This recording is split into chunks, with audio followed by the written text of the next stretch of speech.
Welcome back in, everybody. We're going to go the distance here in the second series of the day. Cybercats in that first game showing great signs of life and just being able to push past PuckChamp. Try saying that 5 times fast.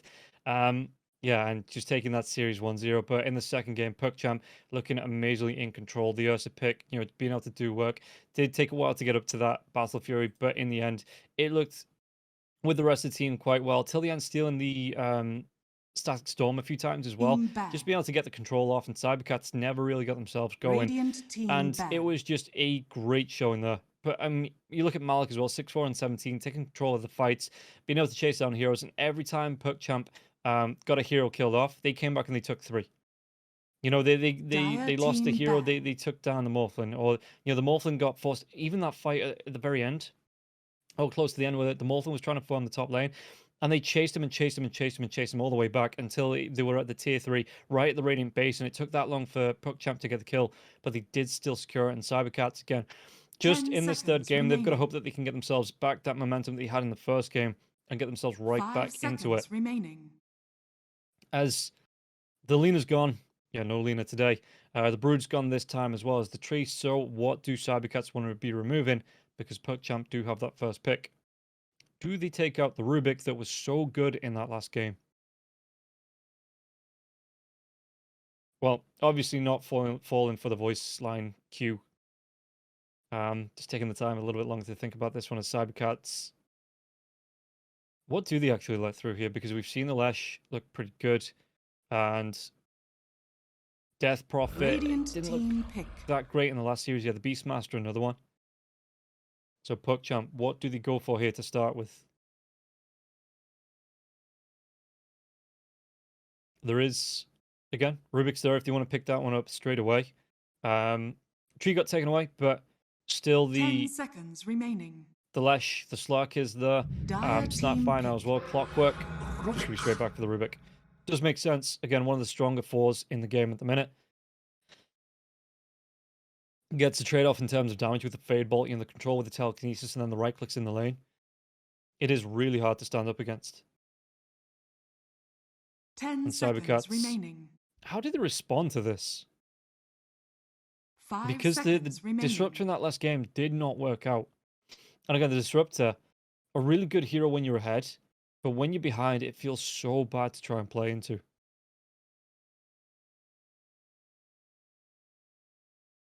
Cybercats now. What do they want to pick up? I mean, again, Tiny's still there, the Tusk's still there. If they want to go for supports, I don't think they go back. They might go back for the techies, but probably not for the techies Disruptor combo, because it just didn't seem to work. So they do pick up the Tiny. Big flex hero in that position 4, position 2.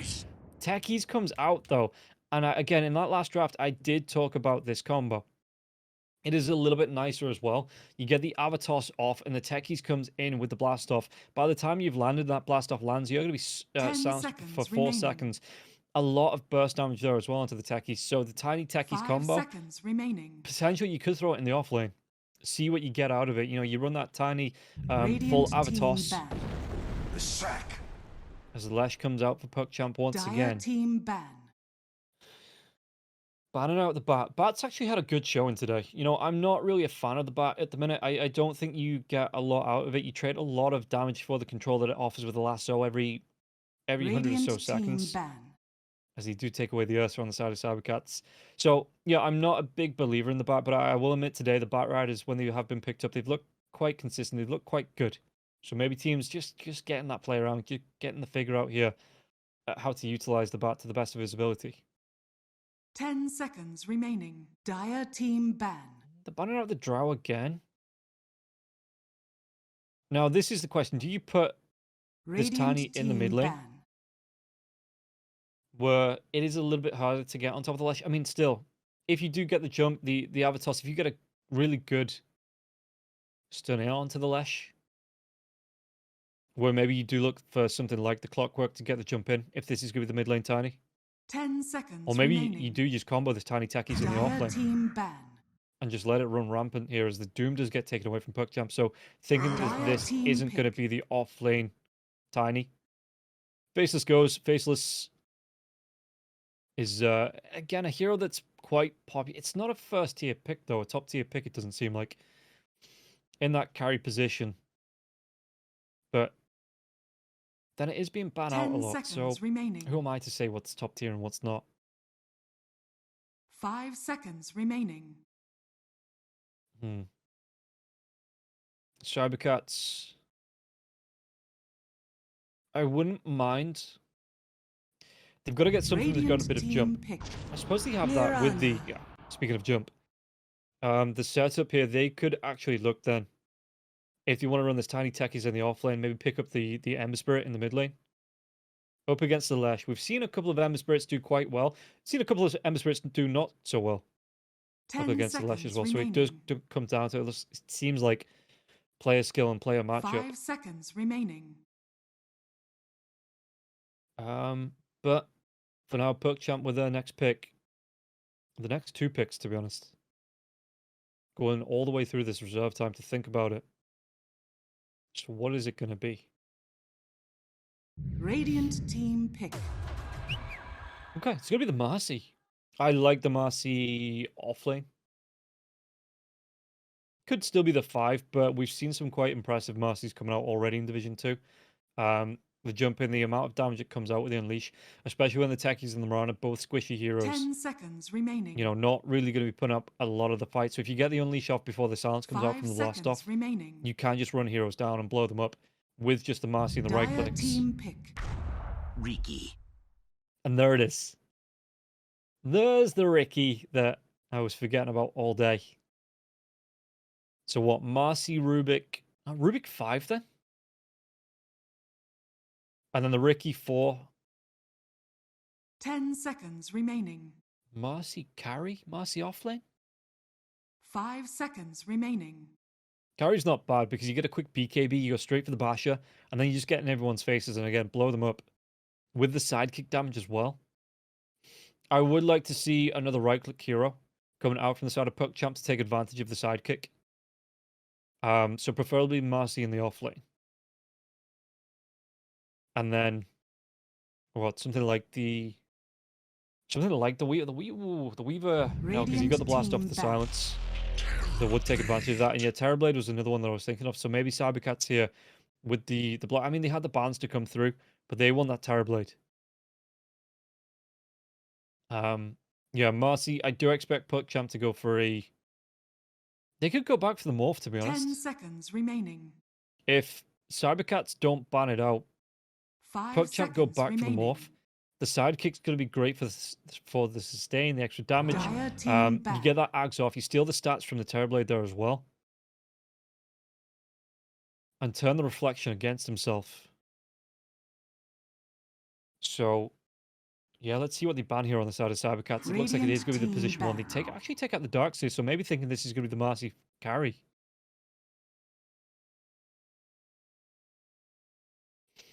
As PuckChamp, not a lot of time left to think. Coming through this here remaining. with only 14 seconds left. 5 seconds remaining. With the reserve time there as well. Thinking about this final pick, what do they want to be taking away? What do they think it is? An offlaner? So they think it might be the tiny mid. Team ban. And they ban out the Lycan, so that push potential coming away here. Cybercats, they have a little bit longer to think about this with the 47 seconds in reserve time here as well. So Cybercats... Yeah, again, are they thinking this is going to be the Marcy carry then if they're banning out the Darkseer? Or do they just not want to give the Darkseer away? Because with the Marcy damage, you know, they can still flex this hero, but the vacuum back with the Marcy jumping, it is quite deadly. The Split Earth to follow up there as well. Anyone without a BKB just gets absolutely demolished from the side of PuckChamp.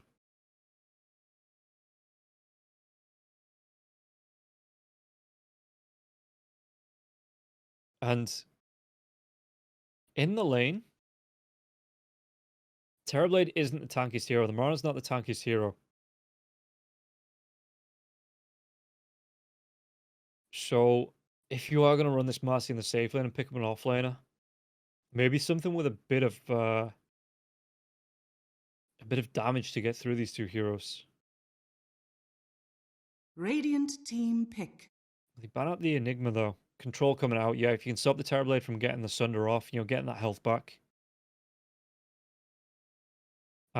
Just getting the lockdown. There is no way to disrupt that once the BKB comes out either. So far, anyway. And you probably don't want to be going for something like the Silencer mid just to deal with the Enigma if the Enigma does get picked up. 5 seconds remaining. Pick.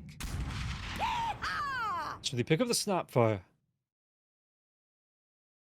So it is the position 1 Marcy. The offlane Snapfire up against the Terrorblade. That's going to be quite nice at dealing with illusions. Again, the magic damage that comes out from the Multiple Kisses once you've got the control. As long as you can get the lockdown onto the Terrorblade, maybe something like the Cookie to start off with on the Ricky. 5 and then the Scatterblasts. remaining. Yeah, Terrorblade doesn't have a lot of health, and when he has to come in that melee form without the Tide Hunter. You may now select your heroes. Tide. So it is going to be the mid lane Tiny, Techies and Tide in the off lane with the Terrorblade for Alberca. And only the Mirana breaking the theme of the tease here on Cybercats. Meanwhile, on the side of PuckChamp, yeah, she gets 2 on the Marcy, so it is going to be that carrying Marcy. Malik off lane on the Snapfire, position 4 Ricky, and then yeah, Young G on the mid lane as Lesh. Up against the Tiny, let's see how, because the Tiny is a big tanky hero in this mid lane. If you do try to run him down as well with the Pulse Nova, you're going to have the Toss to contend with, the Avalanche there as well, stopping you in your tracks. And, looking at these 2 lineups. Do I give it over to PuckChamp just because of the Ricky pick? We all know how much of a pain in the ass this hero is at the minute. With the jump in, the sleeping darts to be able to get the jump off, it means that you can set up for the Snapfire Cookie or the Lesh Split Earth. Even the Rubik Telekinesis, you get that catch, you get the extra damage out. So there is a really nice setup here from PuckChamp to get the lockdown onto the side of Cybercats and try and control them through these fights. I think I'm going to go back to it. I think I'm going to back PuckChamp here. Yeah, I think they have that. If they keep the quality from that last game, I think they have that overwhelming early damage that just gets on top of the Terrorblade before the Terrorblade gets out the Skadi, the BKB. Even the Manta style, because usually you do see the Terrorblades going for that first item, Dragonlance. So I think if PuckChamp can keep up the aggression, there's no reason they can't run down Cybercats in this game. But guys, before we get into this 3rd and final game, we are going to be taking a quick break to take a word from our sponsors. Check it out. Bets on esports, bets on streamers, impressive bonus system. Welcome bonus up to $600, cashback, artifacts, regular promotions, daily giveaways. Try yourself as a bookmaker. Great lines. EGB.com, more than just a bookmaker. So, welcome back in as we get into this 3rd and final game here. Well, let's see who's going to come out on top.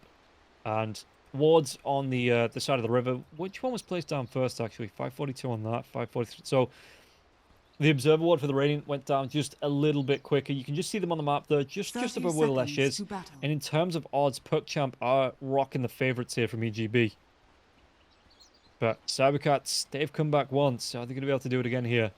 And again, not a massive gap between the 2 teams in terms of odds. So, maybe in for a close 3rd and final game here.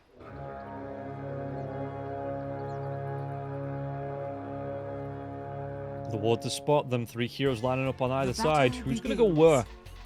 Daniel comes in. Malik trying to close that gap, but no Scatterblast, no setup there. And they are just going to give this one up. It looks like a 2 for 2. Daniel just no way he goes in for more tangos, right? Maybe he does actually with the harass coming out from the Mirana, who didn't opt for the arrow. Actually hasn't opted for anything just yet. As the wards go down from both sides. Yeah, Starstorm comes out now. Daniel going to be taking a little bit of harass, but the backstab, Horse traded right back here. What can he do to Daniel? Because Daniel's going to be taking a lot, but the Starstorm coming up again. Daniel's going to be really careful about the harass coming out from the Mirana. Runs himself back to the lane. Meanwhile, on the bottom lane, Shigetsu, those sticky mines will start to come out here and do a lot of damage. Shigetsu even having to come in close for the last hits, so he's got to be careful. And again, Daniel on the top lane. Starstorm from the Mirana. Actually, Mirana, does he actually go for the harass onto Daniel? Daniel looking to heal up with these... all of these tangos coming out. That's not another set, is it, on the courier? It is. So the Ricky going to be going for 9 tangos in this game. Already burnt through 3 of them. Passing one across to Malik now as well. But the reflection was that Starstorm. The damage, who's it going to be? Daniel with the backstab. Trying to get himself away. But Malik can't get the body blocks off here, Alberca, to get the kill onto Malik. So, with the harass coming out from cybercats in this top lane up against Malik, how's the Mirana looking? Just wants to be buying up mangoes. Yeah, already got 2 stacks up. Looking for the full 3 stack though. Starstorm once again. Daniel going to be closest one. So taking that Starstorm down to reflection now as well. The leap in, the smoke screen's not going to be effective because Force still got that leap off already with the Metamorphosis. One more right click and Alberca, he draws first blood.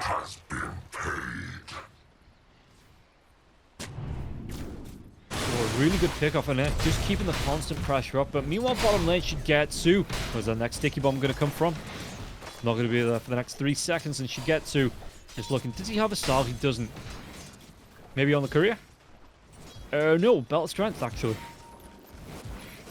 So the chase down now. Telekinesis is up. Fade Bolt now as well. Sticky bomb. There's going to be the bounce back with the dispose. One more right click until the end picks it up. So evening up the kills, but you did lose the Snapfire, so it's going to be a call for a support. Zenika's going to get really down low as well. Thanks to those Fade Bolts.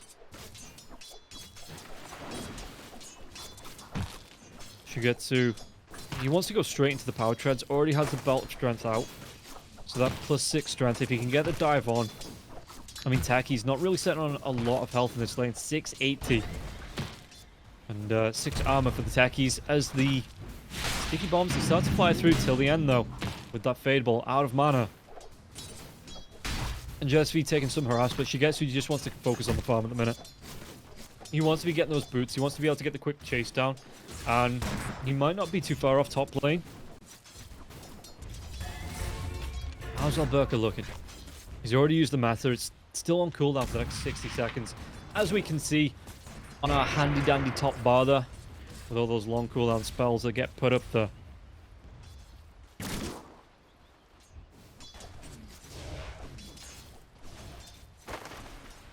Meanwhile, how's Chira doing? In terms of last hits, 14 to the 21 of Lash. Oh, the leap in the bottom lane. Can he get this disposed pullback now as well? He's already used it. So the sidekick. Actually, just going to do a lot of damage over to Zenika.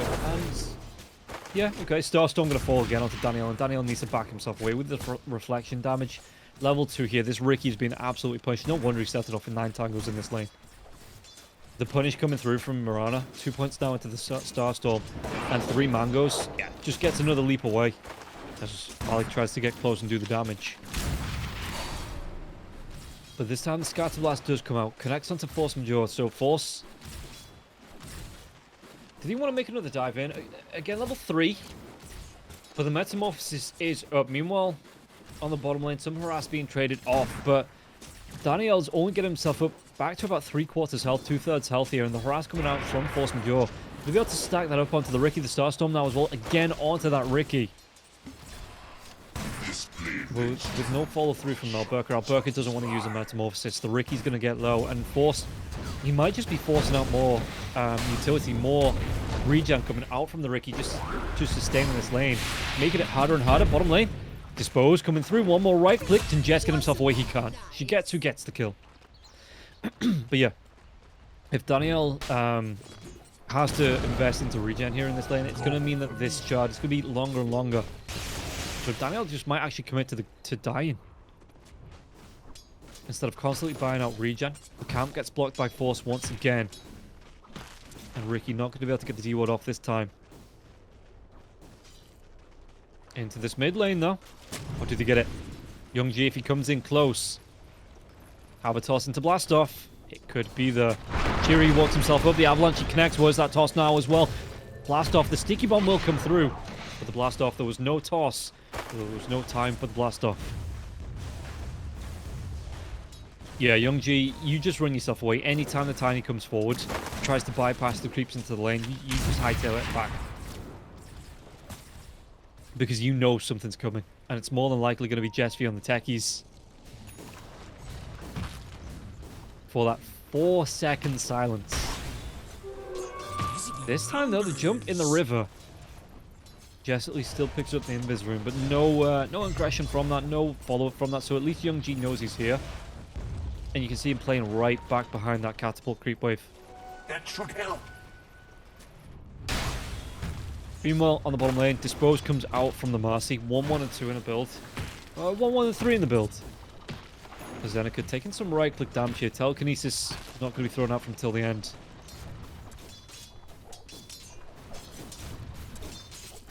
Yeah, Zeneca's being zoned. Back in the mid lane, sticky bombs, it looks like coming through from Jess. So Youngji taking some harass, but at least he's not lost his life just yet. And again, they know the techies is playing away. So what can they do to try and punish out this Tide? The Tide's going to look for the pull-through, more than likely. Radiant's middle tower is under attack. Okay. Pulling it into the neutrals. Meanwhile, on the top lane, Starstorm once again onto the Riki. The Riki taking a lot of damage, the reflection, the slowdown. And now the Metamorphosis is going to be used. Malik tries to do what he can with Scatter Blast. Dire's top tower is under And the attack. cookie down to low ground. He finds that angle that the Terrorblade just cannot continue to chase, continue to farm. So Terrorblade just walks himself back into the lane, looking for the last hits here with these illusions. The 3 points into the Conjure image. Actually, Force still only level 3, so no point into the arrow to punish the Riki here for coming so far forward and daring to dance and taunt. How dare he? Bottom lane, Zeneca. Do they get the catch out onto the... Yeah, they're going to be able to get the kill. Zeneca goes down. The control on this bottom lane coming through from the Marcy, as well as the telekinesis control from till the end. And with that Fade Bolt, early burst damage coming through here. Shigetsu gets the kill.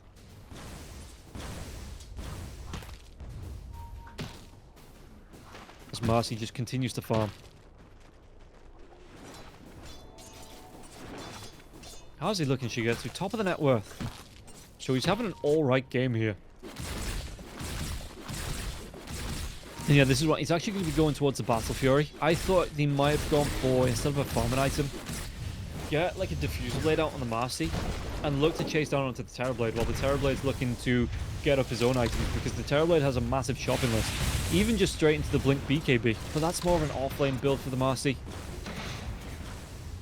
While cybercats trying to buy time, trying to create space by putting pressure onto the tier 1 tower. The Avatos comes through. Do they get the catch? Telekinesis now as well. Jess V though. Sticky bomb splits up. They might actually get the kill onto the techies. They do. Until the end takes it now. We're on a leap just before the smoke screen comes out. So Force is going to be away to the low ground. Dire's top tower is under attack. And back in the mid lane, actually, Young G taking a lot of damage there from the tiny that tree toss. Only level 1. So it is a bit of a longer grab on those trees, but, you know, still being able to throw it out into the Lesh's face. So did he punish out into the Tide again? Tide. Till the end's going to be closed. Telekinesis. They come in with a sidekick. 4 points the Unleash now as well. The damage to Ravage is going to be popped for this. But it's a defensive Ravage just to walk yourself away. As Daniel looking to take farm, just experience it looks like actually. Away from the Terrorblade, not actually looking for the last hits contesting. Onto the Terrorblade. As Daniel looking to wrap around again. Shard, it is what the Riki wants. He's still going to be 6 minutes away from it though. And a whole load of gold. Radiant's is the position courier for has been Riki. killed. Going to be Dire's spotted top out tower by the is ward. under Does he have attack. a sentry himself? I think he might have actually had one flying into him. Or maybe here till the end. Till the end's the one that has that. The double damage being picked up though for the tiny. So Chiri will jump in the Mortimer Kisses, but he's going to be away. And now the sticky bomb onto till the end. Telekinesis. Or is that split earth? Do they have the damage to take him down? As with those Mortimer Kisses raining down, Daniel wants to try and do what he can. But the taunt back right into the Terrorblade's waiting arms. And the Riki gets caught out and killed off, overextending there as the position 4.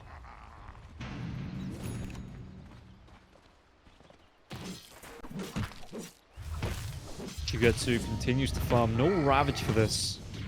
So yeah, he has the damage coming through from the Claymore, from the Broadsword, which is going to stack on top of the sidekick damage, the Unleash as well.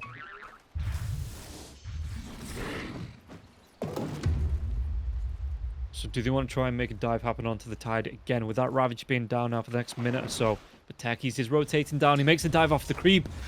And the gush, is it going to be enough? Not with the unleash coming through now as well. They get the disposed back, the drag back out of the Seeds of Serenity. Shigetsu gets the kill. Tiny trying to do what he can with this double damage rune. What's going to be stolen here? It's going to be the tree grab. So no avalanche, no toss there from the Rubik. The toss with the telekinesis could be a deadly combo.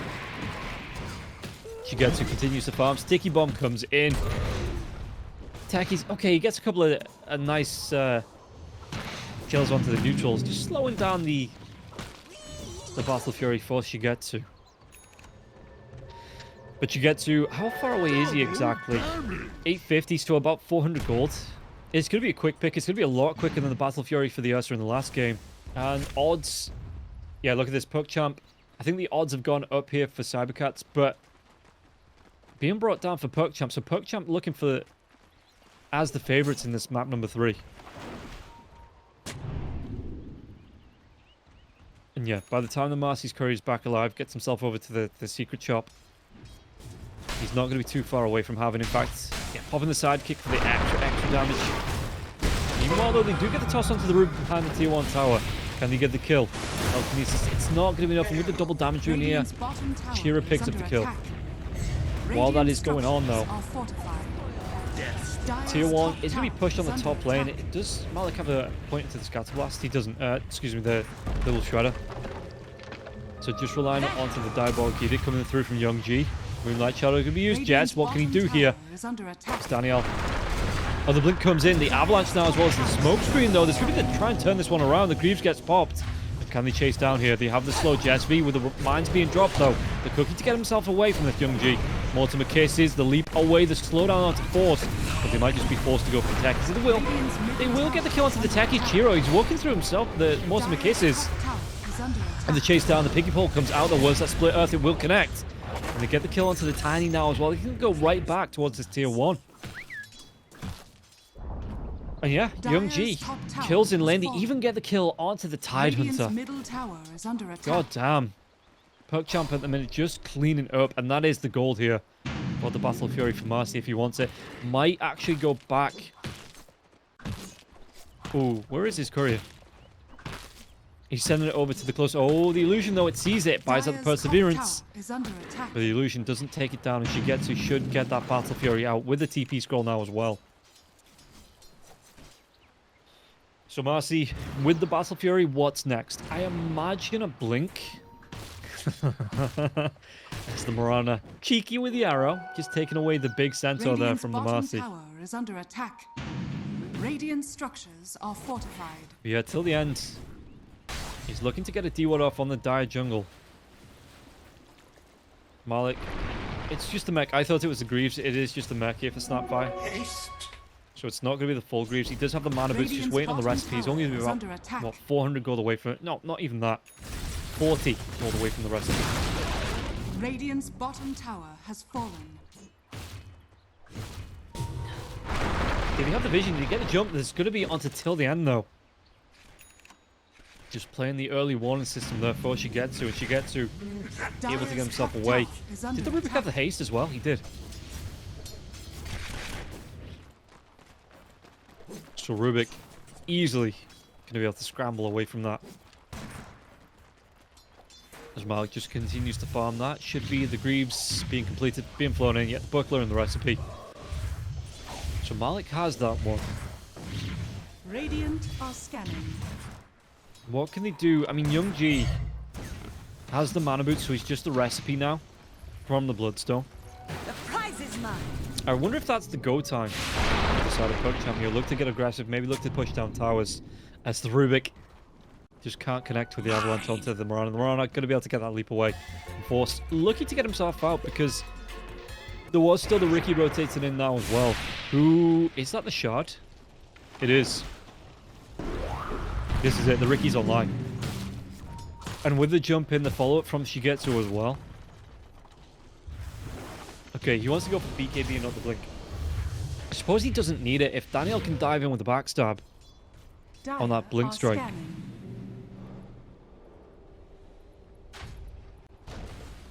So the sleeping dart into the you know, the blink strike, and then the Marcy follows up with a jump in from the rebound.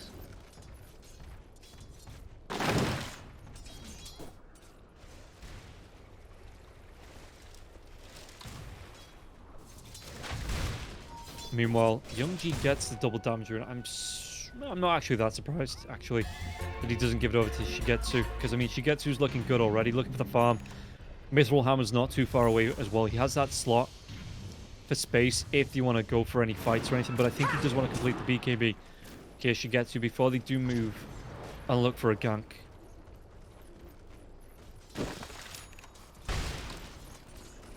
But again, 8-3 at 16 minutes, 16 and a half minutes. But the net worth still going slightly in favor. I thought, to be fair, the Manta style is up for the Terrorblade. Terrorblade wants to go straight in for the Skadi. I thought this is where PuckChamp, again, they'd be getting aggressive. They'd be looking to shut down the lanes and just freeze Alberca away from the farm. But there's going to be the jump in. Do they get a kill onto the Lesh? Lesh going to be tossed back right into the waiting arms. Alberca gets that kill. And yeah, it's more the side of the Terrorblade getting aggressive. I really thought that PuckChamp, they'd need to keep up this aggression, keep the items away from the Terrorblade. But with Terrorblade grouping up, he's just going to be able to go through the farm in the Radiant Jungle. Maybe now with the Metamorphosis, only about halfway through. Put pressure, but do they get the catch out? They do. They get the lockdown, take down force. And now the ultimate kisses onto Alberca. Alberca needing to run himself away. Is there going to be any follow-up from this? He's going to be taking a lot of damage. 1300 health to chase out Danielle. Can they find the vision? Can they find the jump? There's going to be the toss away as well. Chira, it is a game of inches. And with that extra toss, Terrorblade gets himself back to the fountain.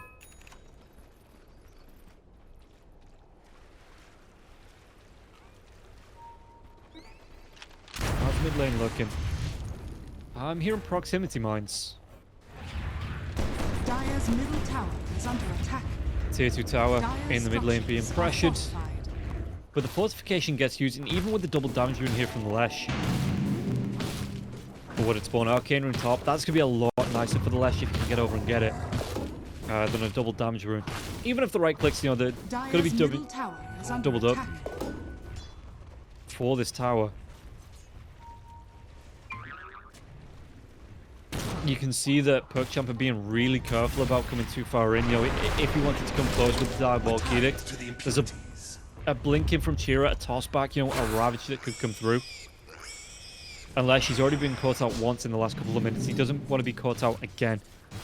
Because the Tide, in terms of net worth, he's actually ahead. But the Greaves comes out a little bit later on. Did they get the jump out? She gets who's going to be locked down. The damage coming through now as well. They take down the Marcy. Really good grouping up from the side of Cybercats to get this kill. And now the reveal as well. Danielle tries to get himself away from this one, but point blank arrow. Does he want to throw it? 5 seconds away, and Daniel's just trying to buy time. The Avatos comes through, and Chira gets the kill. Radiant structures are fortified. Radiant's top tower is under He might even be able attack. to defend this mid lane tower. He does. Just pushes away. The creep's still doing damage onto it, but no catapult here. And Radiant's Young top G tower has doesn't want to fallen. come up to finish off this mid tier 1. So Chira with the defense.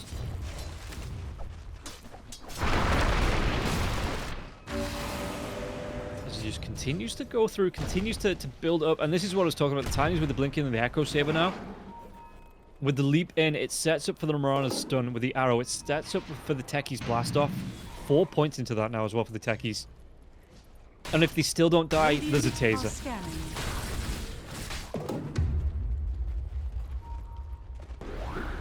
So yeah, a whole lot of control now as well with the shard for the blast off. So that's a nearly 2-second stun on that as well. As it looks like PuckChamp, they are Dire's grouping up middle as tower has been 5. denied. It looks like it is just go time. BKB's out for the Marcy. They want to find a pick off. They want to move themselves into the pit. In fact, they're going to move into the pit right now. And it's not going to be spotted out from the side of Cybercats just yet, but there is still that Ravage. If he wants to move himself in on this, that is still available. Sleeping Dart onto the Techies. Jump in, Danielle. They're going to go for this kill. Where's that reveal, though? Do they have the damage to get it? Taser does pop. Gets the disarm off on. And in fact, the Ricky has to run himself away as the Rubik goes down, leading the enemy team right towards the Roche pit. Moonlight Shadow Ravage, it doesn't come out in time. He's going to throw it out anyway here as they dive away from the Marcy. Lesh does pick up the Aegis, but do they get the kill? They take down Daniel. They're going to be happy with that, especially with the Terrorblade not being there to help out his teammates. 2 supports. You know, the Ricky and the Rubik do go down. They lose the Aegis, but it is only the Aegis, not the Shard. You know, not a Blessing, not a Refresher Shard, anything like that. The prize is mine. Bounty. How's Alberca looking? So close. 800, 600 gold away from having the full Scotty. In fact, with this stack, how close is he going to get with it? Shigetsu wants that blink. He wants that engage tool to come through. He's about 500 gold away from being able to pick it up, so he's going to be able to try and farm it up, you know, without being caught out, because it looks like cybercats, with his Aegis, cybercats might not get overly aggressive. I mean, if they knew that he was the only one in the lane, maybe they do. Radiant's bottom tower is under attack. But with no gap closed on the tide just yet, it's really hard to set up for that Ravage, which is down anyway at the minute. You do kind of have to rely on, especially seeing as he's still going into the Greaves, you have to rely on the setup coming through from the tiny jump in, and then the potential toss back into the Tide Hunter for that Ravage.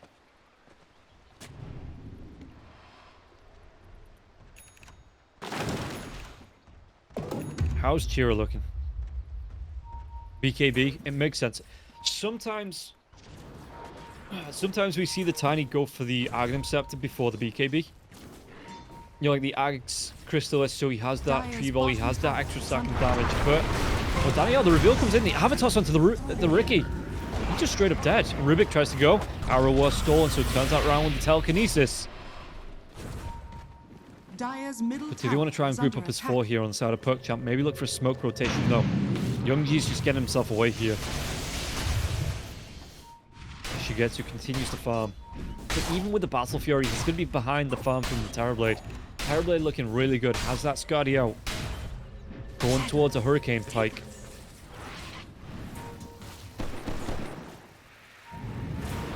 In the river.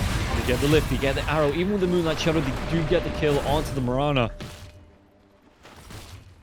Shigetsu, though, does he want to dive any further? Radiant's bottom tower is under attack. He might be looking for it. The Techies just has to hide himself away.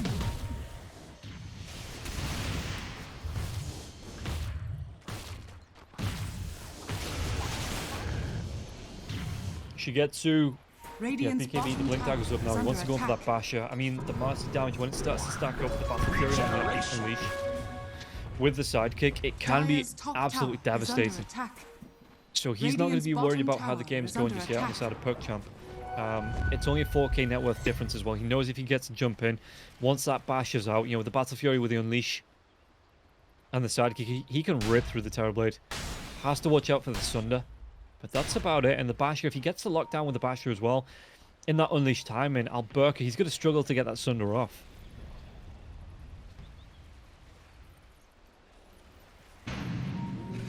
Four-man smoke. Radiant are scanning. Who gets the jump? The Avalanche, but no! Quick fingers from Shigetsu, who gets that blink down, but the Rubik won't be so lucky. Yeah, Sleeping Dart comes out onto the Terrorblade, but that's just to let them know that the Ricky's there. And all they do is they just drop sentries. So quick fingers from Shigetsu to get himself away from that blink in from the Tiny. Gold for me. Oh, Cookie comes out. Did he get the kill onto the Mirana? The Mirana? 4 staff, yeah. Outside of the smoke screen. Those 4 staffs are going to be absolute worth the weight in gold. Up against this Ricky here. The deny onto the Invis rune. Do they want to go for another jump? Or is that Cookie? No follow-up.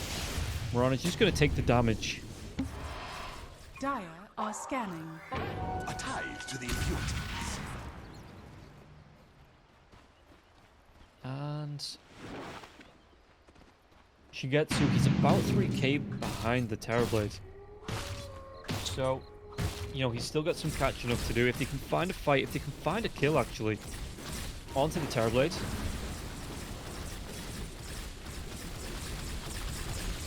That gets Shigetsu right back into it.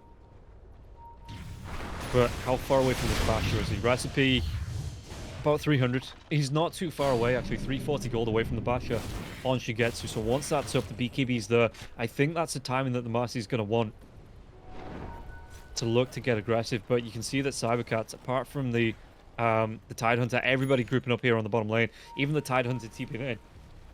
And what's the item choice on the Tide? So the Tide's going to go for the Blink into the Shard.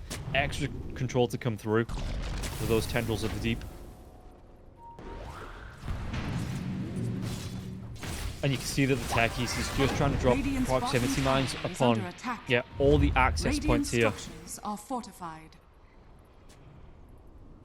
The ward's going down here. Oh, he drops one. This might be the perfect timing. The smoke coming through. The sticky bomb's going to be dropped. The Tide's courier's got to be careful. But if he trades out a courier for his life, or the lives of his teammates, you know, well worth the trade. Oh, that's a big one though. That's the Chrysalis. Tower is under attack. He doesn't care. Just continues to put the damage on this Terrorblade here, taking down this tier 2 tower. Has fallen. And maybe looking, yeah, aware that the backstab might be coming in because his courier does go down. They just go for the TPs away. The 2 big cores on the side of cybercats, just playing it away from where that danger zone might be. Radiant's bottom tower is under attack.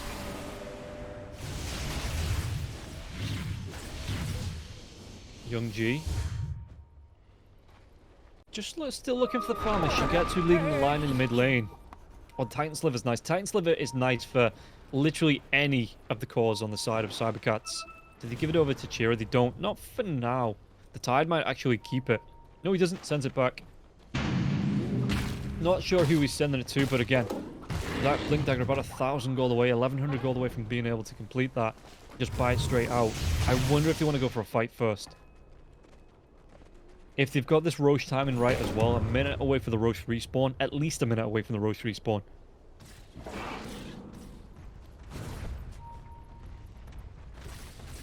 So yeah, you can see that cybercats, they don't want to give it anything up. If PuckChamp want to come in and take a fight, they have to fight into the entire team. None of these quick picks with the sleeping dart into the cookie pick off. They're saying, if you want to fight one of us, you're going to have to fight all of us. So in the end, they just try and trade off this tier 1 tower on the bottom lane here. Young G fortification will be used. But another Diabolic Edict, another wave of creeps in less should be able to take this tier 1 tower. Let's see what the Roche time is going to be though. 20 seconds away potentially for the big man to be back in his cave.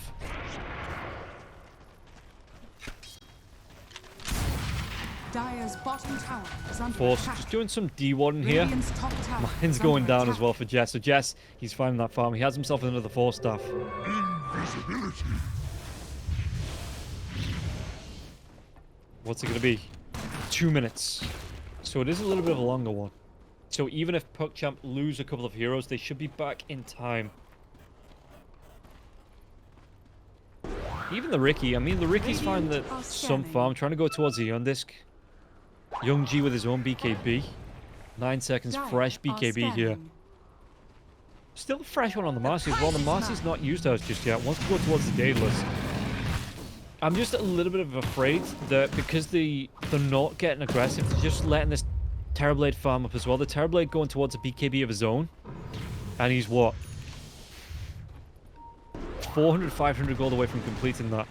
And that is going to be out just before the Roche comes back up. So because he has this 6k net worth lead over the Marcy anyway.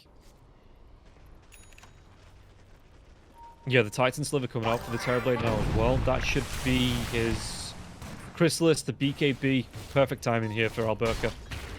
If they want to make a fight happen, this is when you go. Dire's top tower is under attack. So Young G, they're going to spot roughly where he is. These bombs, these proximity mines are going to be popping here. 5-man smoke from the side of PuckChamp. But you can see that cybercats, they back themselves up. They're going to take the Kobold down. Maybe go for a smoke themselves. How are those odds looking? I don't know if I'd agree with those. PuckChamp with the distance between the two, acting as the favourites at the minute. Cybercats. Smoke's going to be coming through. Moonlight Shadow as well. Do they get the jump? She gets who's going to be there. Avatar. They actually get the avalanche back into the Ravage. They clean up the position 1 Marcy. Now Young G, nothing to stop the TP out with that BKB, but it is a defensive BKB. Roche, 10 seconds away. If they just park an illusion in the pit, they're going to be able to find this one now as well. Yeah, and that's exactly what they do. They know it's going to be up in sometime soon, so they just put a Terrorblade illusion in there. And with Shigetsu being down for the next 46 seconds, Bounty killing. the Metamorphosis is up. So yeah, they move in. They're going to be able to take this second Roche, get the shard now as well. Shigetsu could fight back, but the rest of his team nowhere close to being able to contest on this Roshan.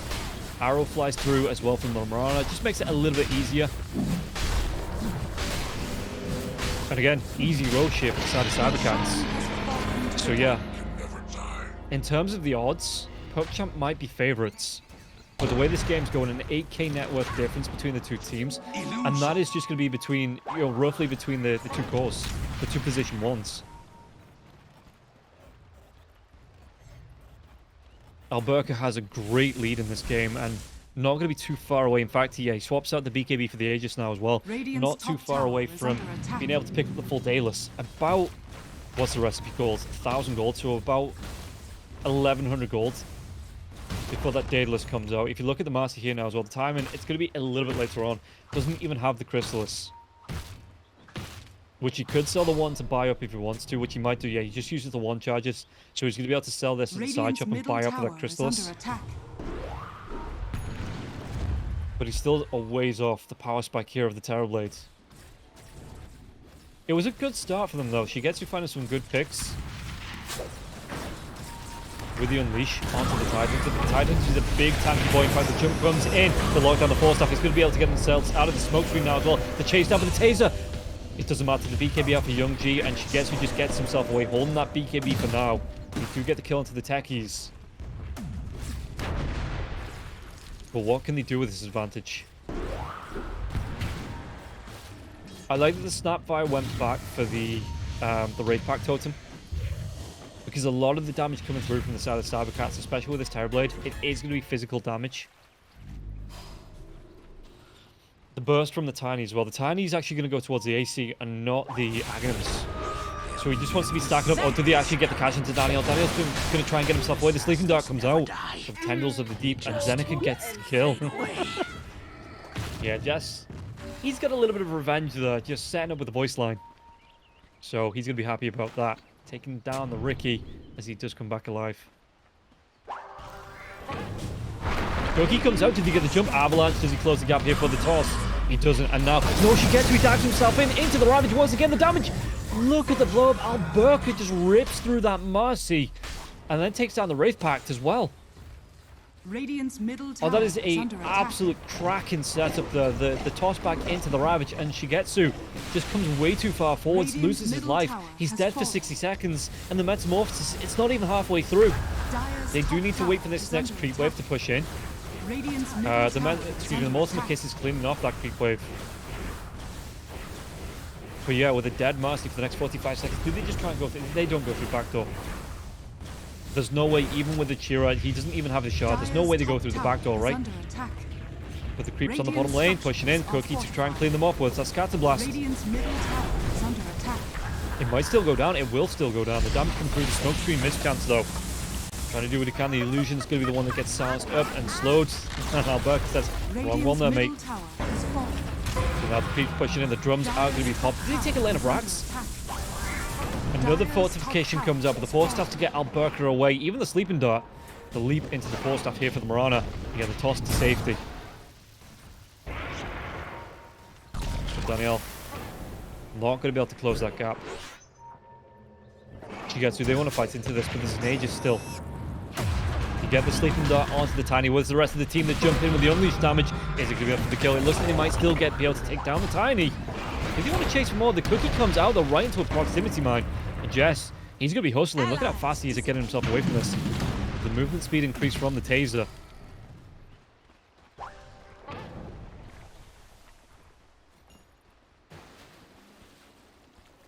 Yeah, even the techies. He wants to go into the Boots of Burr. Dive in, back lines, Moonlight Shadows out, though, the jump in. Daniel, he gets the Sleeping Dart. Tidehunter. Tendrils, but no Ravage just yet. 30 seconds Dire's away. structures are fortified.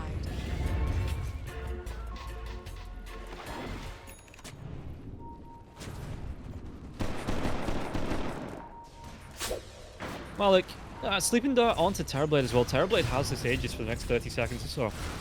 Hasn't had to use the BKB. The full Daedalus is out as well. 10k net worth difference between the two carries. No, Mortimer, it's not playtime. So that's how much work is being done for PuckChamp and the rest of the cores to find this farm trio, to try and find the space, because the net worth difference is between the two carries is greater than the net worth difference between the two teams.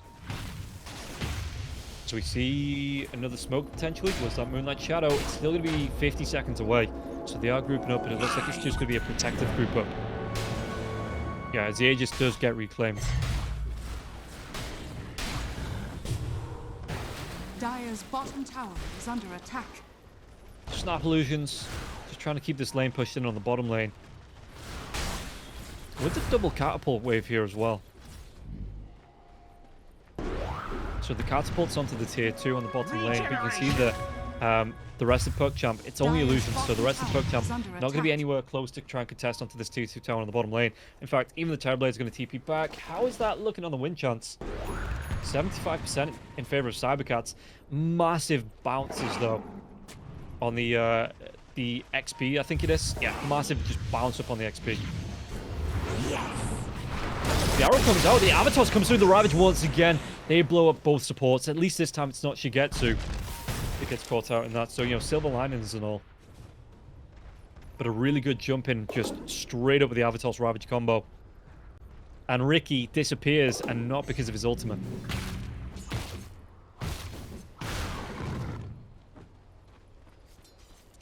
So cybercats looking fairly comfortable.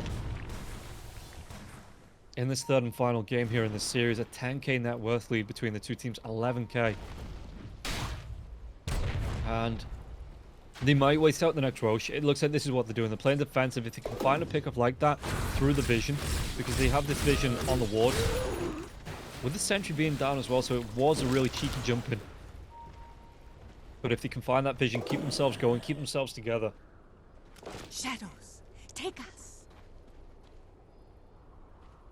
They can try and take over this high ground, you know, take this tier 2 tower on the top lane here as well, as the creeps push into it. Radiant's top tower is under attack. Yeah, and Shigetsu doesn't even want to contest it, because he's as far away as possible, while still being able to find farm here on this Marcy. And the Marcy wants to go towards the MKB. He might have seen that, you know, the Terrorblade now has completed the butterfly. He knows that he needs to go towards something that gets through, because he is just a right-click hero.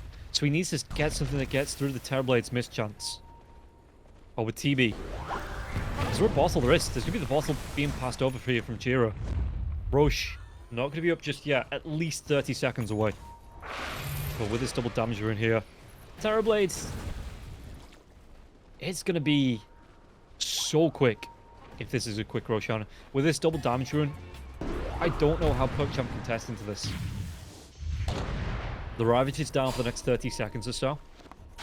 So that might be the saving grace. If you can get a jump on while this Ravage is down, while PuckChamp, you know, they know this control isn't here, and it looks like that's what they're going to try and do. Arrow flies through. It actually doesn't connect.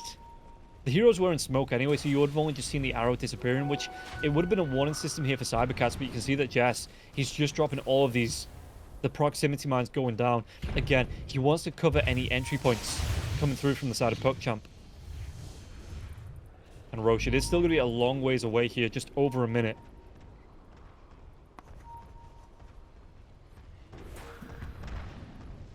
With this smoke up, though, are they going to be able to get a catch? Fight me, cowards. Alberca, he pops the double damage rune, and the taunt coming through from the Terrorblade now as well to get the jump in. And the techies, yeah, the mines, excuse me, the jump in with the blast off, and the mines to go down. A lot of damage onto the Snapfire Snap. Not going to be able to get himself away from this one. And Alberca just wants to continue coming forwards. Has that double damage rune. Going to let the illusions do their job, and they get the melee racks. 42 seconds until Roche is back up. 60 seconds on the Snapfire there as well. Trying to do his best with the Pipe, the Greaves, and the Wraith Pact, but still not enough to keep him alive.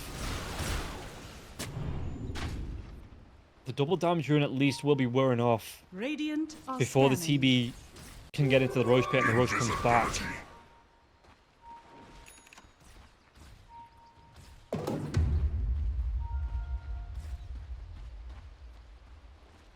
Daniel.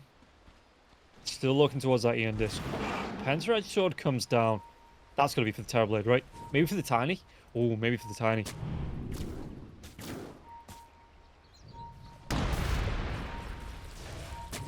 Yeah, so the Tide. He's going to be able to get the Meteor Hammer, the Havoc Hammer. Meteor Hammer is something different. And for the long time, it was the only hammer. With the Havoc Hammer coming out, so the plus strength, the extra damage there as well. Back lines, though, they find the jump. They're going to be able to find the reveal. And they get the kill onto the Ricky. So dead for 47 seconds, just as the big man comes back. And Alberca, he wants to be heading into this. The Demon Zeal is going to be popped, so the extra attack speed, that extra move speed, how quickly can he get through this? And will it be interrupted? Maybe not here with the Tidehunter hanging around with the Ravage. Tendrils of the Deep now as well. What did the Rivet Radiant's steal, though? middle barracks has fallen. Gets the pounce. Roshan has fallen to the jungle. Yeah, refresher here for the Tidehunter. Who takes the... It's actually going to be the Blightstone. Why am I even asking the question? Actually, no. It is going to be the... Who got the cheese? Why am I not seeing the cheese? Oh, it's on Alberca's backpack, that's why. Yeah, he wants that extra sustain. I thought they might have given it over to the Tiny. If the Tiny wants to get that jump in. You know, the Avatos comes through and he takes a lot of punishment. He can just cheat himself back to life. I mean, he's got an AC. He's got himself over 3k health as well. So... you can see that the Terrorblade Illusion's still continuing to push in here. Just trying to do what they can. Do they get the group up? Where's the smoke going to come from? Do they actually have one? They do on the Marana. If they want to group up, go for that smoke.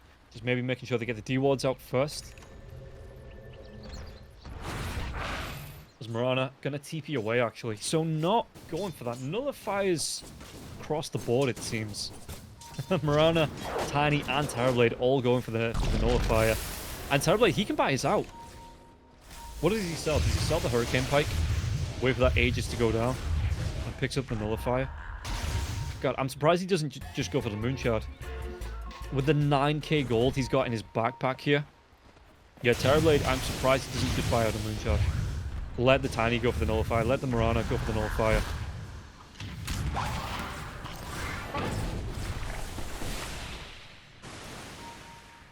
Because Marana's not actually that far away from it. Needs 80 gold for the Sacred Relic and then the gold for the Helm of the Iron Will. He's going to be able to get it 4 bounty runes on the deck. So, that is a really nice boost to get towards that.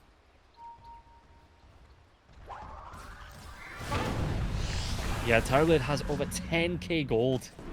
He has half the net worth difference in his active gold at the minute.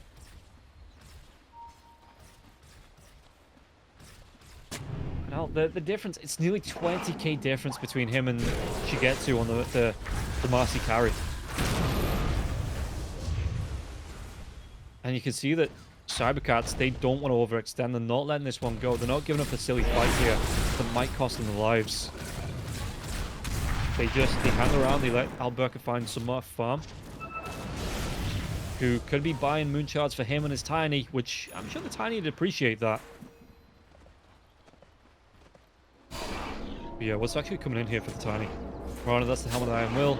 Gem for the Tiny. Did they actually get the catch up? They get the kill. Force is going to lose his life. So PuckChamp, at least there's life left in them. Yeah, they are showing signs here that they're ready to find these pickoffs. They're ready to take a fight. The Aegis, a minute and a bit, just under 2 minutes before that goes down. And in fact, Terrorblade, does he change his mind? He does. He's going to go straight for the Aghanim's Blessing. He's going to go straight for the Aghanim's Blessing and still have enough here to buy out a Moonshard if he wants to. 2k left in that net worth. In the surplus, excuse me, that, you know, if he goes down and wants to buy back. So he has that Terrorwave fear coming through. If there is going to be the jump in from the Marcy and doesn't get the BKB off in time, if there is going to be the jump in from whoever gets cookied, the Ricky as well. The damage and control, it's not going to be able to take down this Terrorblade, it doesn't look like. Especially if he gets off the Sunder.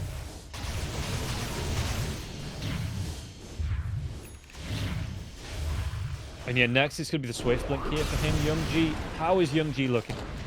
Not really checked in with the Radiant Heroes myself for a bit. He wants to go towards the E-Blade. Shigetsu, Daedalus, blinks up, wants still to go towards the MKB. How's Malik looking? Yeah, Pipe Greaves, 4-staff, Wraith Band, excuse me, Wraith Pact, Wraith Band. That would be low on the net worth. But the Wraith Pack comes through, and then the illusions here again. Metamorphosis, the smoke screen does go down. Trying to take advantage of that 75% miss rate chance.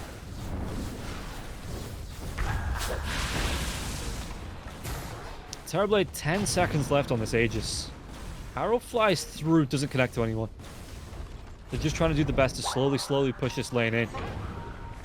But where's the jump going to come from till the end? The jump comes in, they get the Hex, they're going to be able to get the kill. And that's the gem on the deck now. So the Tendrils. Young G, he doesn't want to pop this BKB just yet, trying to use that E-Blade, but diving from, and now, that's going to be the massive Ravage. They connect, they get the kill, the Refresher comes out, gets a Refresh Ravage onto you, and they get the kill onto the Rubik now as well. Cookie comes through though, they do take down the Mirana. Alberca, what can he do? He's getting low, he still has that Sunder, maybe wait for Young G's BKB to wait off. In fact, no, he turns it around onto one of his teammates with the Sunder, and that's going to cost the Techies his life. He's going to get low himself, he's going to get taken down here. Oh, the dive as well. Tiny trying to do what he can in this with the tree, but it's not going to be enough. They do get the damage. They go for a full 5-man. It's not going to be there because Zeneca gets the TP away. But cybercats just overextend. Yeah, look at that damage coming through from the 2 cores on the side of PuckChamp. They turn that on the head. And because he sunders his teammate, he doesn't wait for the BKB to end on Young G. He sunders his teammate. It puts the hero low, and all of a sudden Terrorblade, he's still taking damage. Young G was just going through it and ripping through him. I think if he'd got the Sunder off onto the Lesh after the BKB, he might have been able to rip through this Lesh and get that kill. But now, all of a sudden, cybercats, they're on the back foot. A 15k net worth. What was the difference there?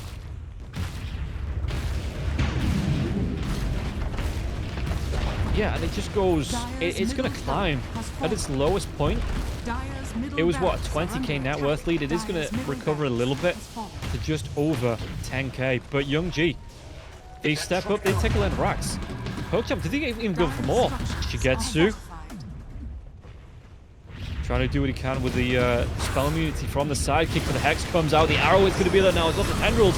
They might have overextended this time on their side. Buyback comes through from the Tiny. Can they take down Young G? Any bashes? Nothing like that. He's going to be able to go for the TP, but Daniel, he's not going to be so lucky. Maybe hanging around a little bit too late. They should have just taken that mid lane racks and then backed themselves away. And with the respawn timers, cybercats take advantage of this. And now, is it their turn? Because they've already pushed down the tier 3s in the mid lane. They've already pushed down the tier 2s in the side lanes. They could look for a set of racks.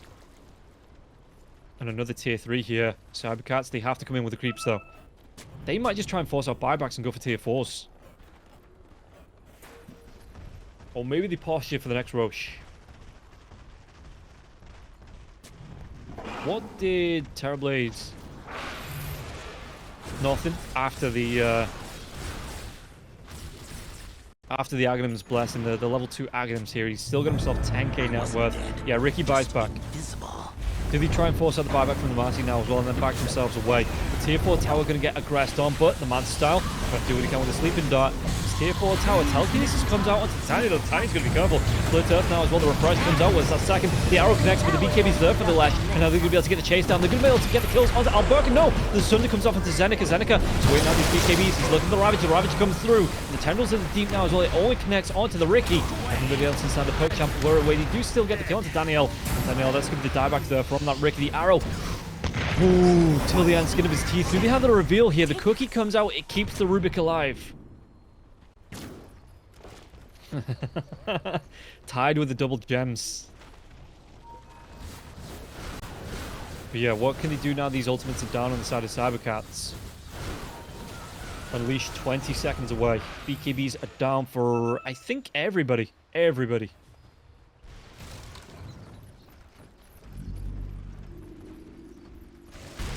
And Roche is back up. If they see this here, Alberca can just walk himself in. Another illusion rune to come out for him. Illusion. At least they only lost a building. They didn't lose any tier 4s here, PuckChamp. They did defend the base. And now this is going to be the given tree in terms of Roche. Look at this. It is Christmas here for the side of the Dire. If there's no contest inside of PuckChamp, because he's going to have presents for everybody.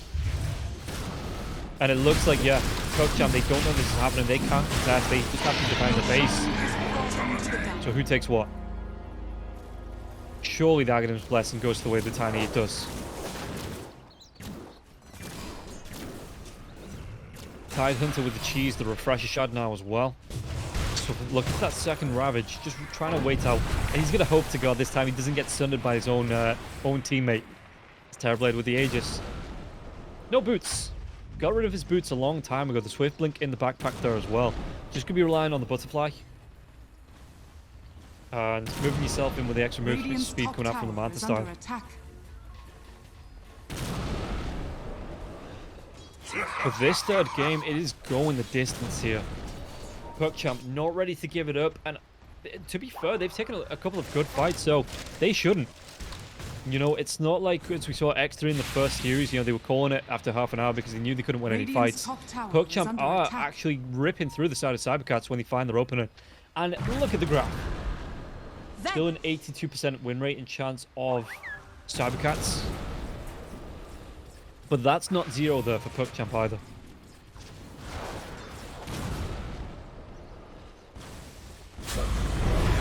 I have got to say, with Alberca though having nearly double the net worth of the position 1 Marcy, this Marcy I would have preferred to see it in the offlane. You know, and picked up like a proper right click, like the Terrorblade itself. Obviously, cybercats did steal the Terrorblade away, so they opted for that safe lane Marcy. And slowly, cybercats pushing in. They're looking for another lane of racks. And it looks like they're not going to slow down either. Yeah, Sleeping Dart comes in onto the Terrorblade. The Terrorblade didn't have that man style, but the jump in. She gets to use that BKB, but that's going to be the BKB down. No refresh here for the Marcy. And once it goes down, puts him at risk of the Ravage. Puts him at risk of the double Ravage. So Alberca just trying to lose the illusions. Push those into the base here. Get the double. I mean, again, the smoke screen trying to do the best with the mischance. Even the split earth here as well for the stuns onto the Terrorblade. And the Terrorblade's actually going to have that refresher shard. So having it passed across from the Tidehunter, do you want to go into this? Get the lift up. We have enough damage to get the kill here. Tiny does have the refresher of his own. With that refresher, all of the double toss comes through. But the Ian disc here for the Ricky, so they don't get the kill. And now Alberca, do you want to carry on going in for this? I mean, he has that refresher in his stash, in his Radiant's backpack. bottom barracks are under attack. Do you really need this over the double rise from the Tide? It looks like we are going to lose a second set. Telekinesis, though, onto the Terrorblade. Sleeping Dart comes in. Split Earth's going to be there. Can they pop this Aegis? They do. What else can they do with this? Because he's going to be in the base. The arrow flies through. Dodges off the mark, though. And Techies doesn't connect. So Daniel just trying to do his best here with the Sleeping Dart. The clear off of Malik, the Split Earth, the Cookie, the Scatter Blast. Malik as well with the Gobble Up. So he's going to have the jump in.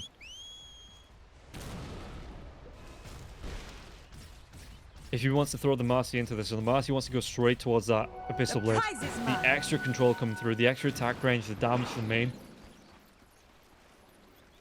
And yeah, they were able to get the kill onto the Terrorblade once, so this isn't completely over. You know, it's looking grim with 2 lanes of racks being down. And a double damage rune. They probably give over to the Tiny with the bottle.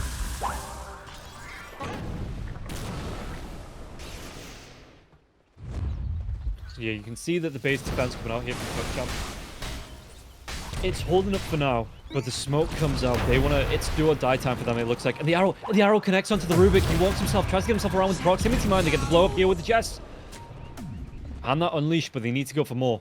And it looks like Cybercat's going to play away again. They have that Moonlight Shadow. They're inviting PuckChamp to fight into them. As Marcy wants to buy out. Yeah, that's going to be the Abyssal Blade here for the Marcy. So let's see if that's the power spike needed here for PuckChamp to turn this in their favor.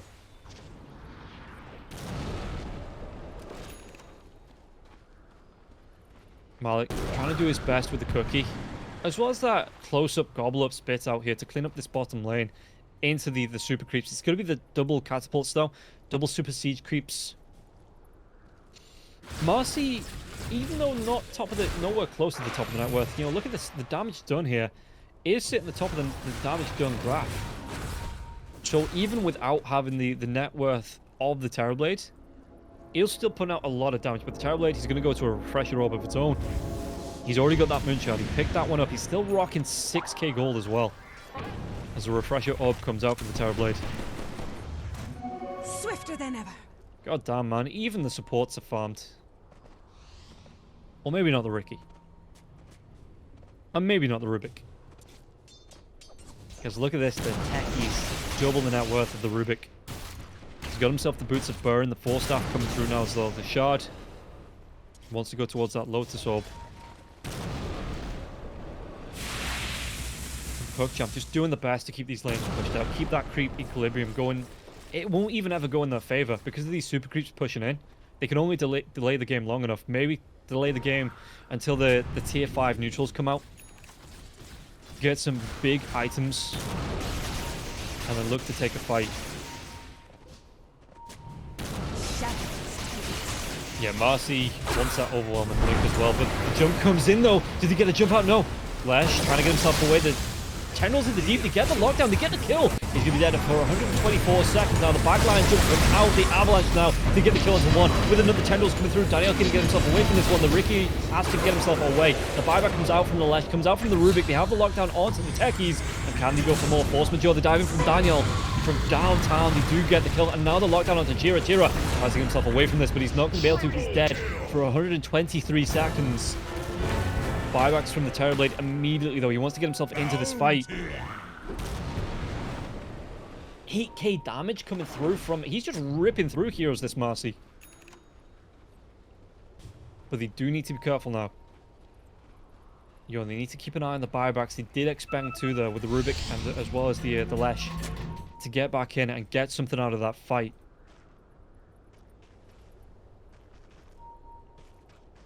Radiant are scanning. So Young-G stepping up with the Hex. Just going to be onto an illusion. That's extra gold. Is it going to be the 5th Roche going the way of PuckChamp? Did they finally get one out of this? Yeah, those tier 5s. 2 minutes away.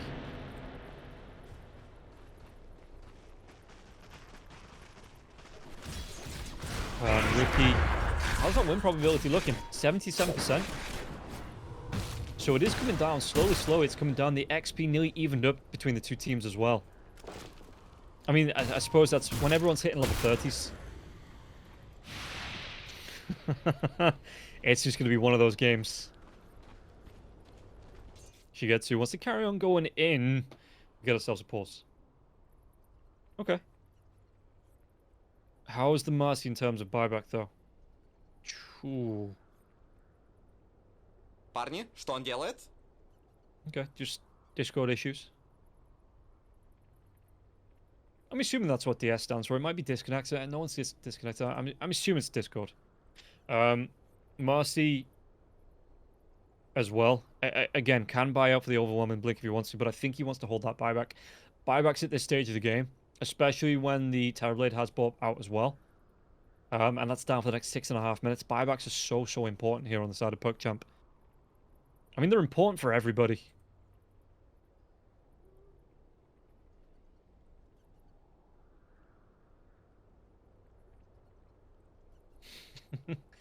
Rubik, you can't see it on the camera, but the Rubik stole the tree grab. So he's just walking around carrying a tree here in his left arm instead of his staff.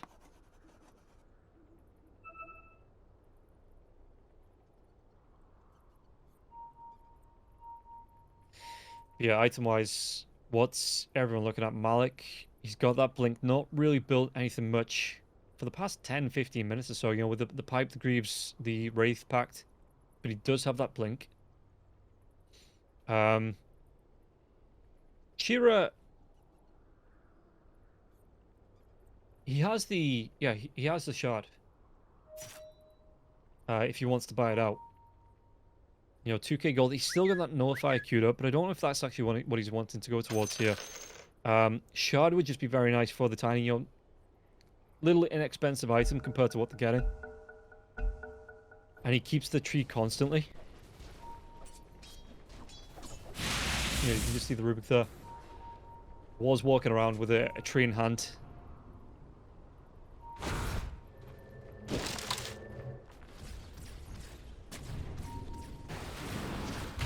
Roche, it's going to be another long one here. I think the shortest one we've had was like 1.5 minutes. So even PuckChamp, even with his tiny being down, you know, they don't get a respite, they don't get a break, they don't get a quick pick on the big man himself. They are trying to keep these lanes pushed out, though. Again, super creeps. I mean, this mid lane is going to be fairly even because of the missing racks on the side of cybercats. Here it is, 30 seconds, then we start getting tier 5s. So how are the buybacks looking? Radiant Rubik are scanning. does have the gold, but doesn't have the timer on that. And Lesh doesn't have either the gold or the timer. Which, yeah, you know your buyback's going to be down for the next 5.5 minutes. You just start to buy out. You buy everything.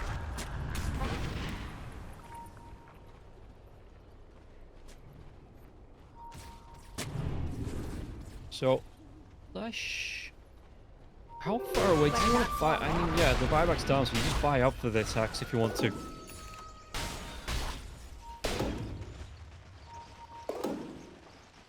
Zeneca with the refresher to come out soon.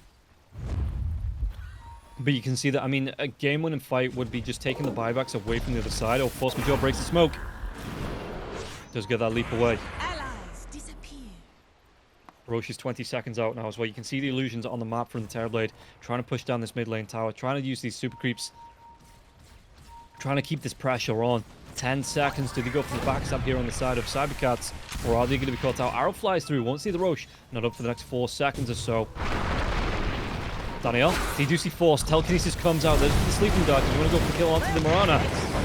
Smoke dart. He's trying to go for the D-ward. Meanwhile, in the mid lane, they are grouping up. They are looking for a fight. The buyback comes through, though. Malik got taken down, so he has to buy back. If they get the kill, the Abyssal Blade, though, the Lotus Orb's going to be there with the multiple kisses raining down. Ooh, Sunder. Alberti might still go down. The BKBs, it's not going to be enough. Do they get the kill? They do. He's going to be dead for 2 minutes, but they do take down the Marcy. The Marcy had that buyback, though. Jesvi trying to get himself away from this one. The arrow flies through, connects onto the Snapfire. Radiant's middle tower has fallen. And now they're going to be able to defend the base as well. That's 110 seconds. He was under no pressure when he bought back, but the Terrorblade did buy back. And now he's dead for 103. The buyback on the Marcy, they might move it into the pit. They do move into the pit. If they can get this Aegis onto the Marcy. She did just need to buy back there as well. They might be able to push down. They might just go straight for tier 4s. The Unleash is going to be back in 10 seconds. He's got himself... Does he swap out for the Apex? Those attributes, it's going to make him so tanky. I think he does. What are we looking at in terms of tier 5s now as well? The Mirror Shield on the Lash. The Apex onto the... They get a kill onto till the end now as well. But can they chase up PuckChamp? They want to push down this mid lane desperately. There's a side of Cybercats. How are they looking for neutrals? Got themselves the Stygian Desolator on the Tiny. Could you ask for a better item for the Tiny? Maybe a Giant's Ring. And the Book of the Dead on the Tide. But yeah, they're smoking in. They're looking. Where's this creep wave? Where are they going to be able to go with this? The Apex is out for the Marcy. 5.5k health here. Mirana trying to do his best to split this wave. The X Machina come through now as well. Oh, do you give that over to... You might actually keep it on the Lesh. No, you want that Mirror Shield on the Lesh, I imagine. You want to be giving this to the bottom lane. Trying to make a dive, but they can't catch out. And now the Terrorblade will be coming back alive. So this very small window they had to try and force down something in the base. PuckChamp, they opt for the Roche. They lose the Rubik. And all of a sudden, Cybercats are going to be right back into this. And again, the longer that PuckChamp leave the base, they've already lost one tier 4. They've got to be so careful about stepping up, because if they do step out too long, they're going to be losing another tier 4. They could even lose with these buybacks being down. The Aegis is there, yes, for the Marcy. But the buyback's going to be coming back up in the next couple of minutes for the Terrorblade. So if you don't push this advantage here, Cybercats might just come right back into this game. In fact, yeah, Ex Machina for the double BKB. For the double Abyssal Blade. I forgot about that. Yeah, the double Abyssal Blade. Extra stun coming through from the Overwhelming Blink. Monkey King bars up from the Marcy now as well. So not even keeping this Battle Fury. What have we done? And in fact, can triple up on the BKB because of this Refresher Shot. So the Aegis pops. You pop your BKB with the Aegis going. If you want to fight out, make sure you don't get control. The Aegis goes down. You put the Refresher Shot in. You get a second BKB, and then you get the refresh off here with the Ex Machina. and get a third BKB. A third Abyssal Blade.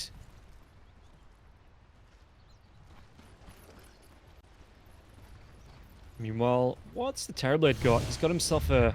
Or he did have himself the mirror, but he's going to go back for the Force Boots now as well. To be able to close this gap. And... I don't think the charts matters. At this point, it is just anyone's game. It comes down to who executes this next team fight, because this next team fight is do or die. Dire's bottom tower is under attack. As you Dire's can see that bottom PuckChamp tower trying to has push in the fallen. Radiant base. Excuse me, trying to push in the Dire towers. Try and keep the pressure off the Radiant base here. 20 seconds off that buyback for the Terrorblade as well. Then I don't want to put pressure onto the side of PuckChamp. They can't hear me anyway. But I do think we need to do something with this Aegis, because the Marcy buyback is so far away. But now the Terrorblade, the dive comes through though. The BKBs, do they have the lockdown? Do they have the damage? The Ravage coming through onto the Marcy as well as the Ledge. The Ledge is dead. And this is going to be the Aegis. The buyback comes out immediately now, but they're going to go into the Snapfire. Snapfire, no buyback. And the Ravage got stolen by the Rubik. This might be the setup they need for the Marcy here now as well. And the damage coming through is from the Unleash. They take down the Terrorblade. They're trying to go for more. They're going to be able to get the jump on Danielle. Was that's... Sleep Dart, it's a second away, and the jump, the Unleash now as well. She gets Enforcement Jaw, trying to get himself away from this, but one more right click and they get the kill onto the Marana. As the sidekick, the Marcy, turns. Gets the kill. 3 heroes going down on both sides. Yeah, we take a look at the fight recap. 3 heroes on both sides. But the buyback came through from the Lesh as well as that Marana. And there's going to be the refresh here now as well from the Marcy. Wants to go straight towards that Rapier. Look at this. The Aegis has been popped. He knows they need to force out that buyback from the Terrorblade again. Buyback from the Techies. no idea. But it looks like the Terrorblade may be trying to bait this one in. Not buying straight out with the buyback. But the refresh comes through here. Mirror Shield's back up. Are they just passing the... They're passing the X-Machinas between the two of them to get these BKB refreshes. And with it being a 25-second cooldown, you just pass it between yourselves. Refresh all your BKBs. Wait for the Snapfire to come back up, back alive, and get yourself right back into it. And there's a Rapier as well. Oh, crap. How quickly she gets, you're just going to rip through heroes. As long as he has that BKB going. 12 seconds on the BKB. Again, double Abyssal Blade. And this time, as long as he doesn't get caught out, no Ravage, no Tendrils of the Deep to control him up.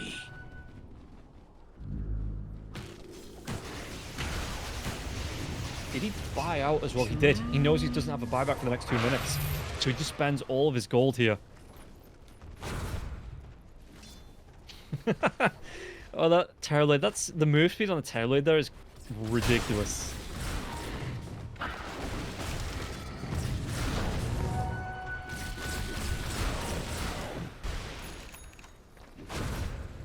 Look at how fast he leaves that trail there as well.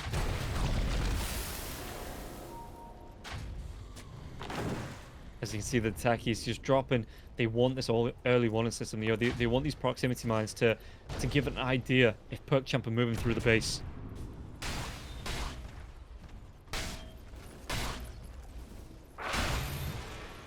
Marcy, he's not showing off his Rapier just yet now as well. The push comes through. But again, with the Unleash, if he gets a quick kill and the Unleash is up to take buildings, he's going to rip through these buildings. The Edict as well as the little Shredder to come out as well. Do they want to go for a smoke? Underneath the 2 sentries, I think they do. Where do they want to go with this? Or maybe they don't. Maybe they push out this bottom lane because, well, the book of the... Who actually picked it up? Is it? It is Marana who's keeping hold of it, this Book of the Dead.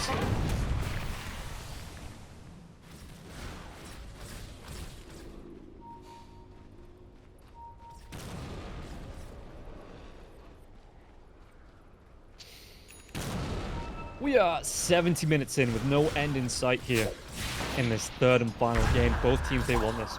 They want this first victory. And the other teams that are waiting, they just have to wait. They have to wait for us to be done. As Daniel, how's he looking as well? He wants another no. What is it with everyone queuing up nullifiers?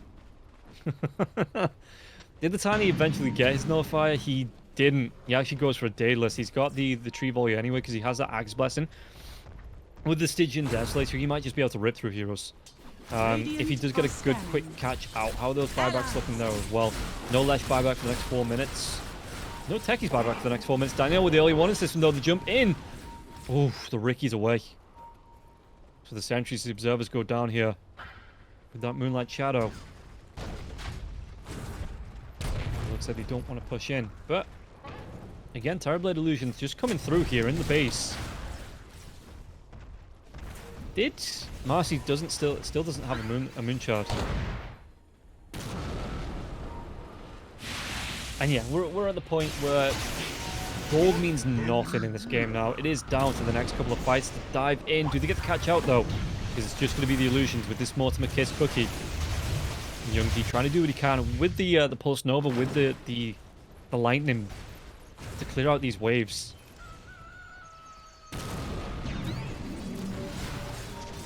Book of the Dead creeps are going to be a major pain in the ass because you just can constantly... No, the diving from Daniel. Did they have a setup for Mirana? Telekinesis comes out. Lotus Orb's going to be there now as well. The dive in with the cookie.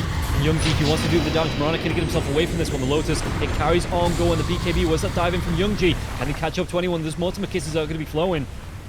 They don't actually get the catch. But, again, you pass over the refresh. Shadows. And all of a sudden, Youngie, he has that BKB right up.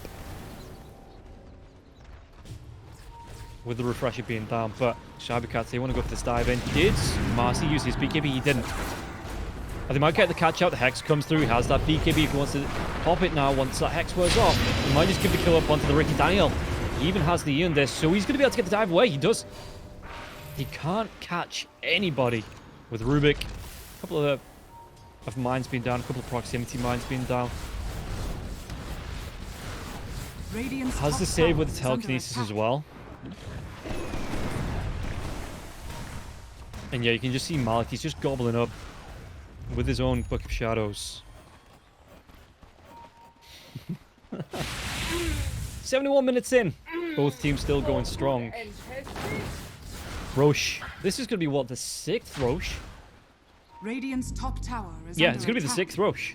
And 50 seconds away. Scan comes out. They see at least one hero. So maybe they think this one's up, but the scan turns green. So they come in. Proximity mine will pop. Daniel, he's going to be seen. Oh, it's not going to be seen, but they're going to ping him out. Arrow won't connect here.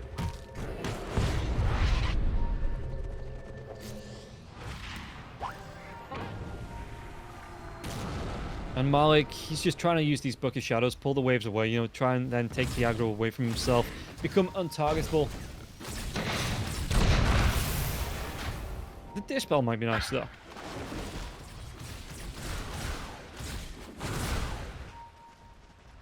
What did the Ricky end up with in terms of Neutral's Arcanist armor? Till the end gets these, just keeping hold of the telescope. So not going to use that Apex. Ooh, the Fade Bolt. Do they want to go for this, though? Perfect to get himself away. What was stolen? It's actually going to be the Moonlight Shadow. Arrows don't connect.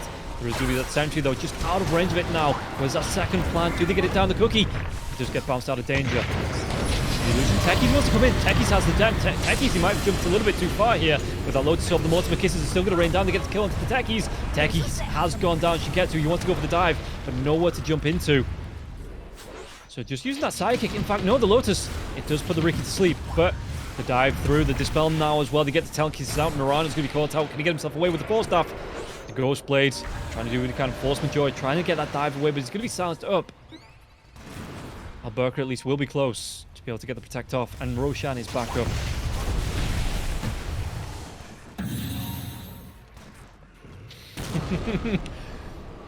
That's so cheap. The cooldown on the Ex Machina at 25 seconds. You know, Youngie just passes across and just refreshes onto the BKBs. That's so sly. And again, Youngie, he has the Boots of Travel too. But if they want to go into this Roche, the arrows have been flying through here. The sidekick comes out, so maybe just trying to bait out a scan. Yeah, Youngie has the Boots of Travel 2 now as well, so he's going to be able to TP anytime he needs to on a 30-second cooldown. On that, you know, 2 seconds to get yourself into the fight as well with the bots too. So he can push out this bottom lane. He can protect his base and look for the push in and the fight. If they go into this Roche pit, the Split Earth coming through now as well. The lightning bolts bouncing around. But the Ricky, the dive forward, did he get him on top of the Mirana? The Mortimer Kisses, that gobble of the Spit out now as well. The damage Mirana with the telekinesis, drive back, but not going to be clipped. Take us. as this just continues to go. Nullify outside the Roche pit though. The arrow flies through. It's going to be dodged off. Doesn't connect onto the Roshan now as well. The unleash here for Shigetsu. But the Ravage, it does get popped. They catch out into the Ricky. The Ricky with the Iron Disc walk themselves in with the Tendrils of the Deep. And Roche at least, he's going to be proccing those.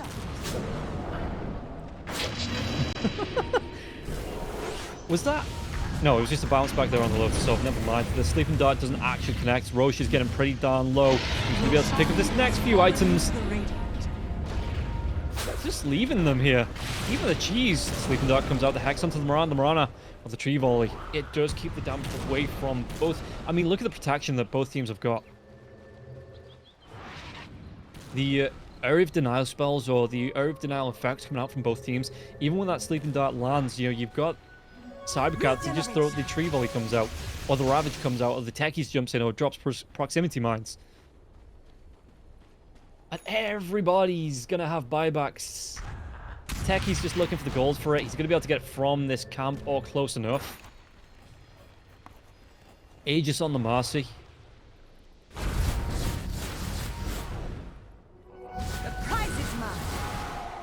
I don't know. The Terrorblade even swaps out. The Terrorblade has a rapier of his own, so this has got to end soon, surely. They can't just keep playing away from each other.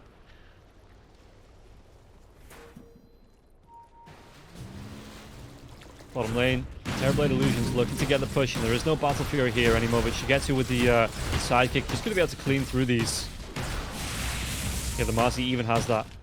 Finally has the Moon Charge.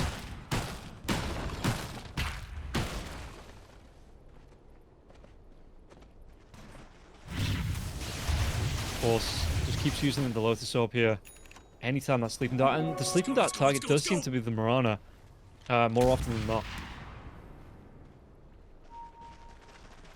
Ooh, excuse me, just trying to open the water. Radiant's top tower is under attack. Daniel, does he make the point blank dive? The no, until the end. He tries to go for that blink, but he over blinks in the force. Able to leap himself away. Now the Moonlight Shadow coming out. Did he try and react onto this? With only the Ricky and the Rubik here. Rubik just going to self-telekinesis, make sure he can get himself away. Yeah, how did the neutrals end up? So, Apex isn't being used on the side of PuckChamp. Meanwhile, on the side of cybercats, Stygian Desolator, the Mirror Shield coming out for them. Book of the Dead, Force Boots, as well as that Apex for the Tide. So even the Tide's going to be a big tanky boy. Radiant are scanning. I don't know what you can get now. The gold is useless. It means nothing. We've hit that point in the game where, apart from buybacks, which everybody has, by the way, so let's keep our fingers crossed for a bloodbath here.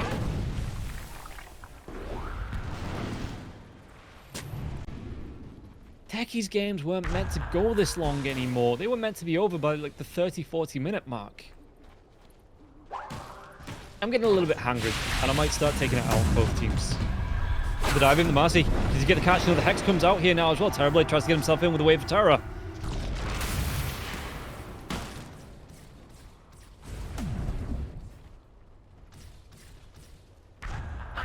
But it looks like, again, they want to carry on going. The BKB not being used, it's just going to be the sidekick, and then the lift away from the Rubik here. Arrows don't connect. And you can see that Shigetsu's trying to do his best every time that side kicks up to do damage to this tier 3 tower. The mines have gone down.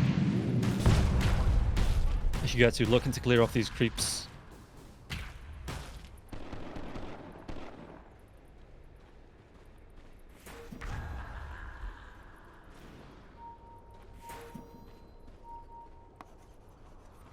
Yeah, the telekinesis save. It's a big one for the Rubik, especially if you want to be doing this. The mines are going to be popped, the telekinesis save comes out. Yeah, Daniel, Lincoln's are going to be broken here on the tech. He's going to get himself to where he should get to. Does he actually want to dive into this? He's going to be taking a lot of damage to refreshes here. He has to pop that BKB again. Oh, actually, no, he doesn't, because he has the Aegis.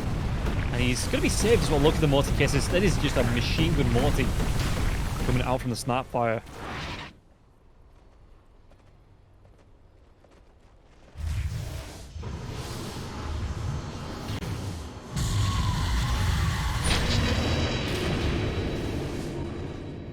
And you can see that, I mean, Youngji, again, he's coming back. He's trying to push out the waves that Terrorblade illusions keep continuing to push out. The Books of the Dead just keep continuing to push out.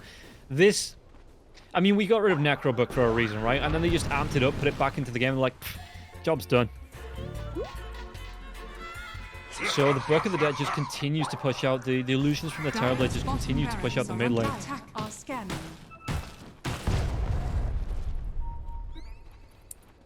And yet we see no end.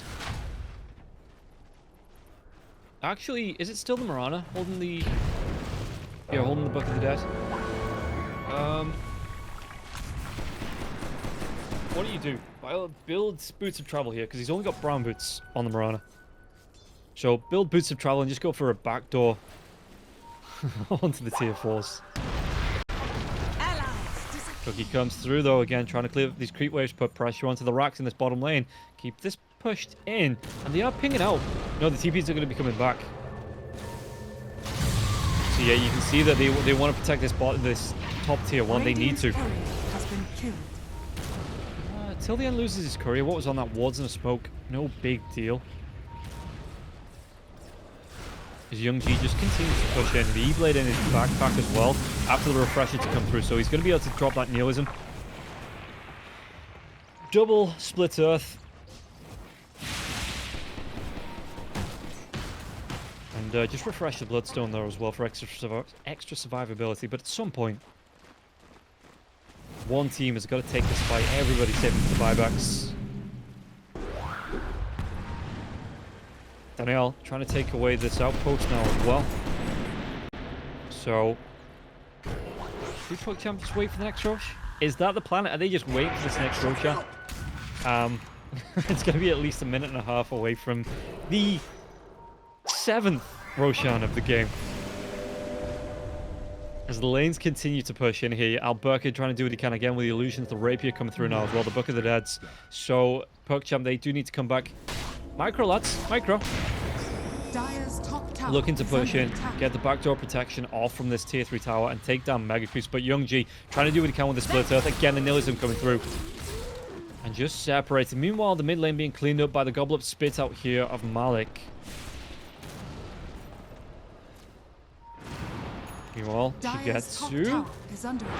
Okay, trying to wave skip. The double catapult's coming in. It's going to force onto the tier 3 tower in the top lane. And it loses a lot of health.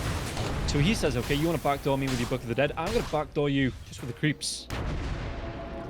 But now they know the TP came back from the Terrorblade, how are they going to be able to take advantage of this? It looks like they're just taking back the outpost. Not looking for a team fight, not looking to force anything up 5v4. Just taking that outpost back.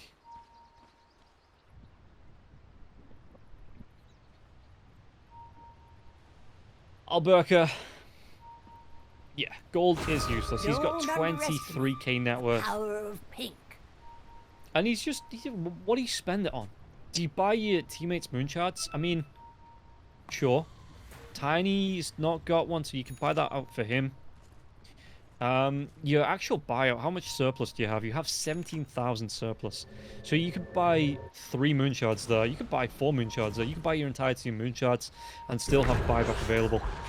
Smoke comes out onto the Tidehunter. Daniel, does he get himself away from this one? Was that Ian? There's on the fire. It doesn't matter. He's going to be able to get himself down with the help of the telekinesis down to the low ground. And now the chase is on BKB Zeneca. They run himself away from this one. She gets who wants to get the dive in. The bash. Do they have the control onto the Tiny now? The refreshers are going left, right, and center. They might be able to. The backline Ravage comes out though. They will turn themselves around. Alberca's going to use a Ravage right back to get the lockdown onto the Marcy. They get the kill onto the Marcy. The Marcy buys back. Wants the TP right back into the fight. Wraith Pact is down. Young G. Do you want to carry on going? Did he have enough control here onto the Terrorblade? The Terrorblade down to full staff. It's not going to be up if he doesn't get the kill. And now the Terrorblade, it's going to be his turn to buy back if he wants to. As the Rapier is being traded now. The damage coming out though. The Tiny to get the control out. They get the kill onto 3-4 heroes. Where are the Rapiers? Who's got which one? Is the one on the deck? There is. It's in the river. With the gem. It's being pinged out. Oh, how quickly can this Terrorblade get over to it? He wants to run. Look at this movement speed, but Malik getting in close. I don't know if the Radiant know this is here. They've got to do. No, they're just going to give it back. They're going to give up the gem as well. Surely somebody checks this. Double damage rune. Yeah, Daniel, check it. Smoke screen goes down. Swap it out for the cheese. Swap it out for anything. for the ward. No! The rapier! The rapier! I have to give it over to Malik. Actually, who does it belong to? It still belongs to Shigetsu. Radiant's top tower is So, under attack. they can drop it. Can they drop it? Can you drop a rapier? You can. Yeah, the courier is going to be able to pick it up and go back to... in fact, no, Snapfire is just going to keep it. Puts it down. Did he go double rapier on the Marcy? Well, Roshan, for now, it looks like it's just going to be the courier to pick it up and maybe drag it back. No, they're going to leave it in the trees. They're going to leave it far away from the side of cybercats. But Terrorblade, he's going to be able to buy out another one because gold does not matter. And this is ridiculous now. The buybacks comes through, though. Aegis goes away for Shigetsu. Was that 7th or 8th? I've completely lost track, and I don't know what's going on anymore. Who am I? Where is this? What am I doing?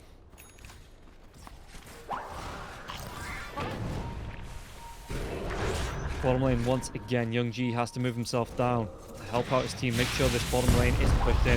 They don't move tier 4s. Are we not at the point where the normal creeps are stronger than the super creeps just yet? Stun onto Force Majeure. But again, he's got his team around him. Maybe Terrorblade. Or is he waiting? This could be the jump in now as well. The no-fire comes through. Young G. Lincoln's Sphere is going to be broken.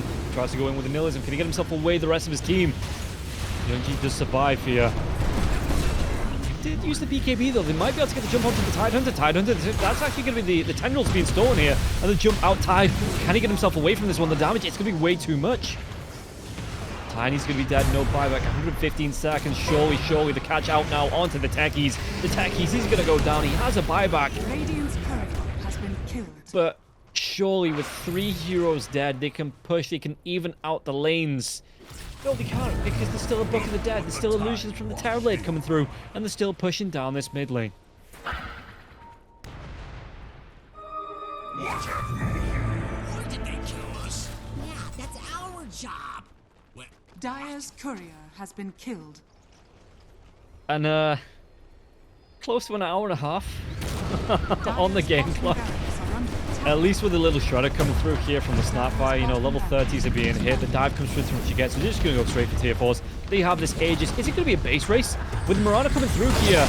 And yeah, well, the Ravage is going to be coming in. Zeneca, he wants this control. He might be able to get the refresh off. And they do. They get this control off. It's going to be a base race. The refresh. Is this going to be enough damage? Do they get through? Who's going to go down in time? The Ravage now as well. They have to go on. They have to get this Ancient, but it looks like on the side of the Radiant, the Ancient is going to go down. The illusions coming through from the Terrorblade. They have no protection onto this, or do they? Because it's going to get so low, down to 120 health, 130 health. Do they have the control to take down? They can take down Force. They get the kills. There's no buybacks. The game isn't over. The Dire Ancient now down to 200 health. Only the Rubik, and now with Shigetsu being here, finally it's over. Finally, we are released from the prison of game number 3, PuckChamp versus cybercats, and PuckChamp, they take the victory in 87 minutes.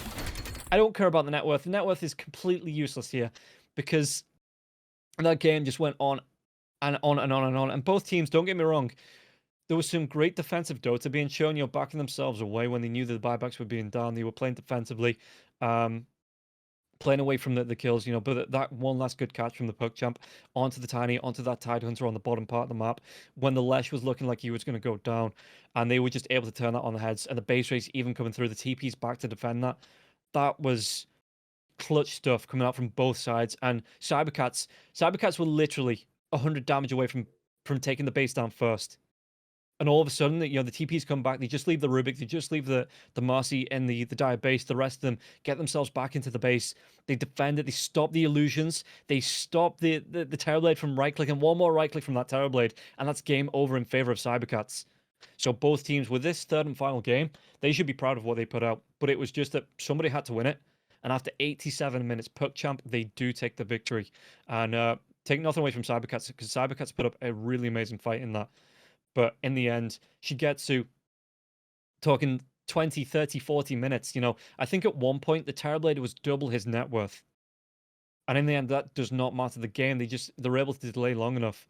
that they forced this one out, and PuckChamp, they're able to take the victory, 36 kills to 34. So close, net worth so close, and literally 100 damage is the difference between winning and losing.